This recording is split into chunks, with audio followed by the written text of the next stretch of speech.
Assalamualaikum warahmatullahi wabarakatuh.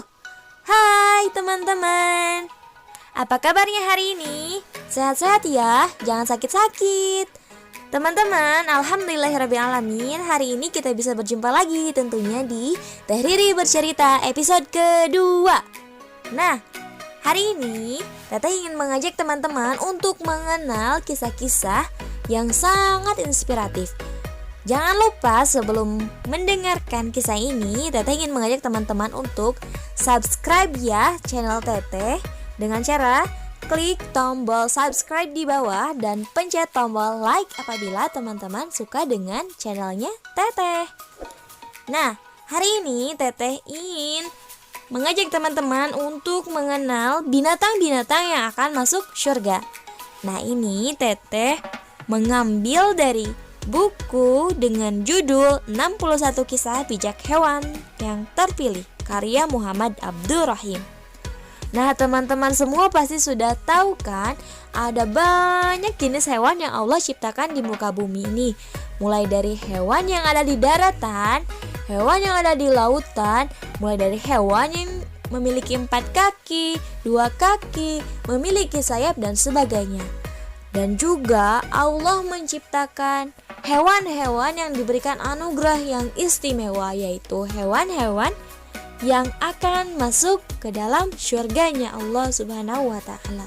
Ternyata bukan hanya manusia ya yang ingin masuk surga dan dapat masuk surga. Ternyata hewan juga akan masuk surga loh teman-teman. Hewan apa saja sih yang akan masuk surga teh? Nah, menurut Muqatil bin Sulaiman, ada 10 hewan yang akan masuk ke dalam surga. Dengarkan baik-baik ya teman-teman.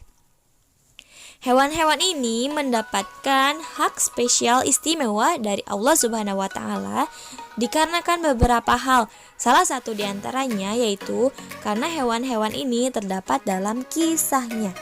Selain daripada itu, yang dapat memutuskan seseorang atau seorang makhluk hidup untuk masuk ke dalam surga hanya Allah Subhanahu wa ta'ala.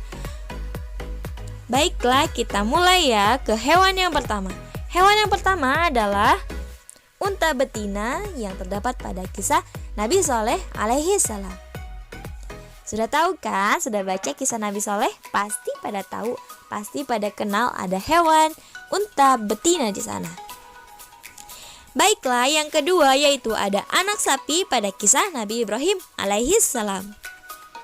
Yang ketiga adalah ada kambing kibas yang terdapat pada kisah Nabi Ismail alaihissalam.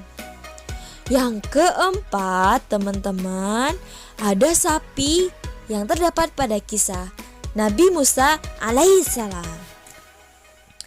Yang kelima, teman-teman, yang kelima adalah keledai yang terdapat pada kisah Nabi Uzair alaihissalam.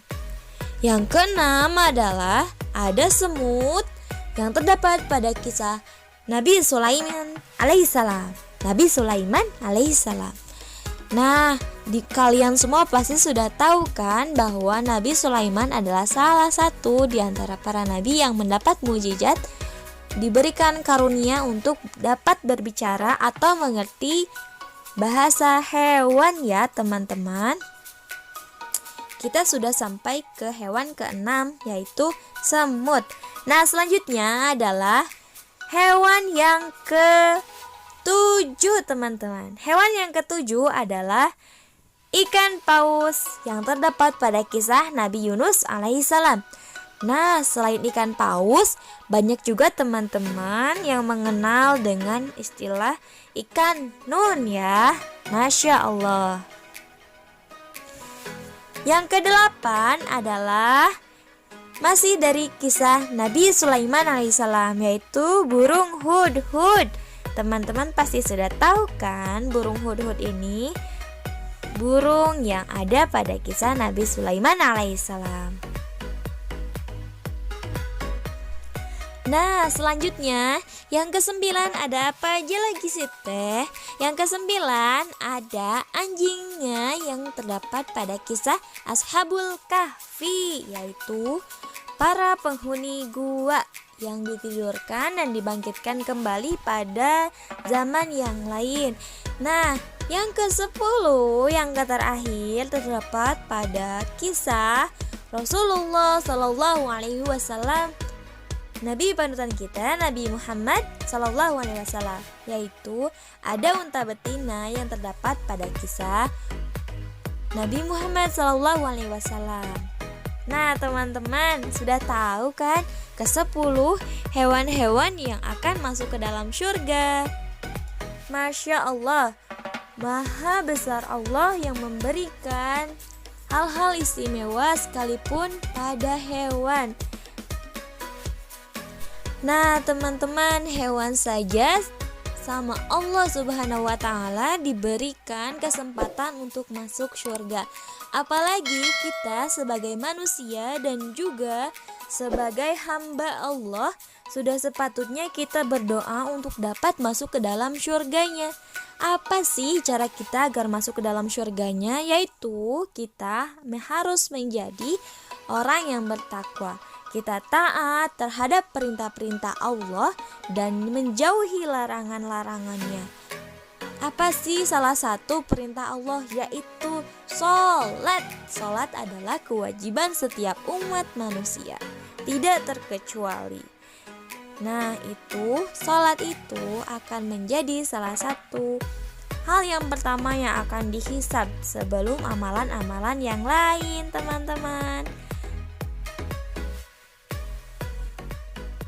Teteh berharap teman-teman setelah mendengarkan kisah ini, teman-teman semakin termotivasi untuk menjadi manusia yang lebih taat lagi kepada Allah. Banyak berbuat kebaikan supaya kita juga mendapatkan kesempatan untuk dapat masuk ke dalam surganya Allah Subhanahu wa Ta'ala. Amin amin ya rabbal alamin. Nah, cukup sekian hari ini Teh Riri bercerita episode kedua. Mohon maaf apabila ada salah-salah kata ataupun cerita yang kurang enak didengar oleh teman-teman. Kita akan kembali di Teh Riri bercerita episode ketiga ya teman-teman. Jangan lupa untuk subscribe channel Teteh, dipencet tombol merahnya ya teman-teman, dan juga like, juga share apabila teman-teman ingin membagikannya. Terima kasih sudah mendengarkan dari awal hingga akhir. Wassalamualaikum warahmatullahi wabarakatuh. Ma'assalamah.